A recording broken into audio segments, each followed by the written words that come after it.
أعوذ بالله من الشيطان الرجيم. بسم الله الرحمن الرحيم.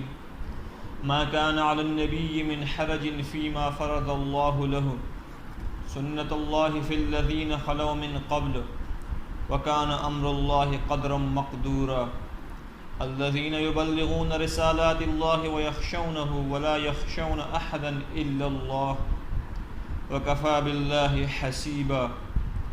ما كان محمد أبا أحد من رجالكم ولكن رسول الله وخاتم النبيين وكان الله بكل شيء عليما. صدق الله العظيم وصدق رسوله النبي الكريم.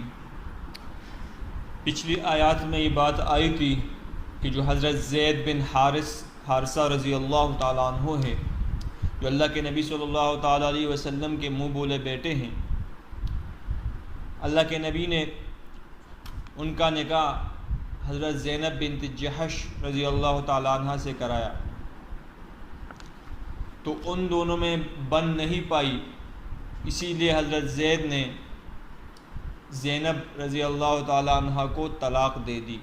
پچھلی آیت میں یہ بھی آیا تھا کہ اللہ رب العزت نے فرمایا تھا کہ ہم نے آپ کا نکاح اس عورت یعنی حضرت زینب رضی اللہ تعالیٰ عنہ سے کر دیا، یعنی اللہ نے وہ نکاح کر دیا۔ اس آیات میں اسی کے بارے میں ہے اور اس کے ضمن میں ایک عمومی بات کی گئی ہے۔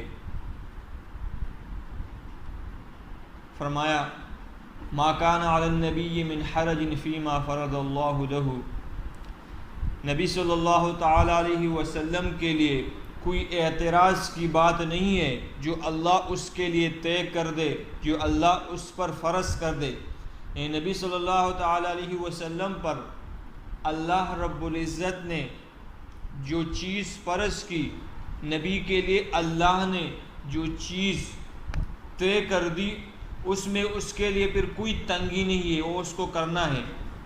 آگے فرمایا سنت اللہ، یہ اللہ تعالیٰ کی سنت ہے، فی الذین، ان انبیاء کرام میں بھی، خلو من قبل، جو گزر چکے ہیں محمد صلی اللہ تعالی علیہ وسلم سے پہلے، یعنی جو پہلے انبیاء کرام گزرے ہیں، اللہ تعالیٰ ان کے لیے بھی کوئی چیز، کوئی بات طے کرتا تھا، ان پر بھی کوئی بات فرض کرتا تھا، تو پھر اس بات میں چاہے وہ جتنی بھی عار والی ہو لوگوں کے سامنے، یعنی جاہل لوگوں کے سامنے کتنی بھی عار والی ہو، پھر نبی کو وہ کام کرنا ہے، اس پر فرض کیا گیا ہے۔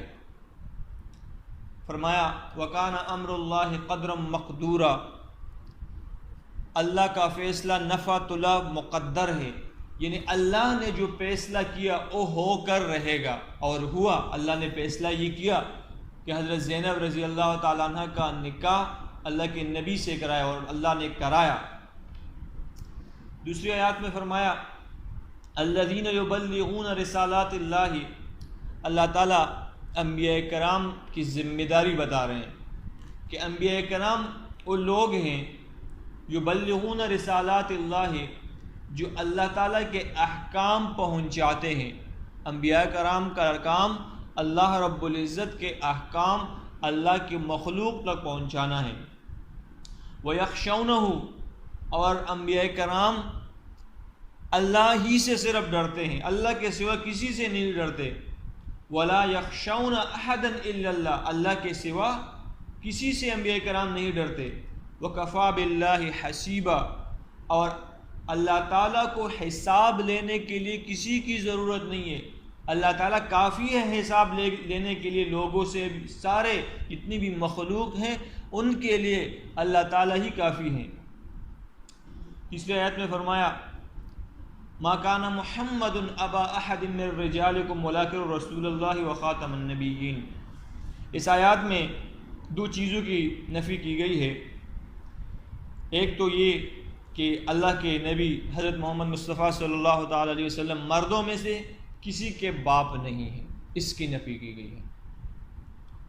دوسری، یعنی اللہ کے نبی کے بعد، محمد صلی اللہ تعالی علیہ وسلم کے بعد کسی نبی نے نہیں آنا۔ یہ شریعت جو اسلام ہے، اللہ کے نبی پر جو نازل ہوئی، یہ آخری شریعت ہے۔ اللہ کے نبی نے ہی سارے جتنے بھی جاہلیت کے رسوم و رواج ہے، اللہ کے نبی نے ہی ان رسوم و رواج کو ختم کرنا ہے۔ فرمایا ما کان محمد ابا احد من رجالکم ولکن رسول اللہ وخاتم النبیین، محمد صلی اللہ تعالی علیہ وسلم تم مردوں میں سے کسی کے بھی باپ نہیں ہے۔ اللہ کے نبی صلی اللہ تعالی علیہ وسلم نے چونکہ حضرت زید رضی اللہ تعالیٰ عنہ کو اپنا منہ بولا بیٹا بنایا تھا، کیونکہ اپنا بیٹا تو نہیں تھا، اس لیے اس سورت کے شروع میں یہ بات آئی تھی کہ اللہ تعالیٰ کا حکم آیا تھا کہ اس کو اور جتنے بھی منہ بولے بیٹے ہیں ان کو ان کے باپ کی طرف نسبت کر کے پکارو، اور اگر کوئی قصدن ان کو ان کے منہ بولے باپ کی طرف پکارے گا تو وہ گناہ کا مرتکب ہوگا۔ اسی لیے جب اللہ کے نبی نے حضرت زینب کا نکاح زید سے کرایا تو ان کے طلاق کے بعد اللہ کے نبی صلی اللہ تعالی علیہ وسلم کا نکاح ہوا ان سے، تو جو جاہل لوگ تھے، وہ جو کافر تھے، وہ اعتراضات کرنے لگے کہ اپنی بیٹی سے نکاح کر لیا، اپنی بہو سے نکاح کر لیا، اپنی بیٹے کی بیوی سے نکاح کر لیا۔ تو اللہ رب العزت نے اس رسم کو مٹانے کے لیے، یہ فضول جو رسم تھا، یہ منہ بولے بیٹا، کوئی حقیقی بیٹا تو نہیں ہے، تو صرف منہ بولا بیٹا ہے، اس رسم کو مٹانے کے لیے حضرت زینب کا نکاح اپنے محبوب صلی اللہ تعالی علیہ وسلم سے کرایا۔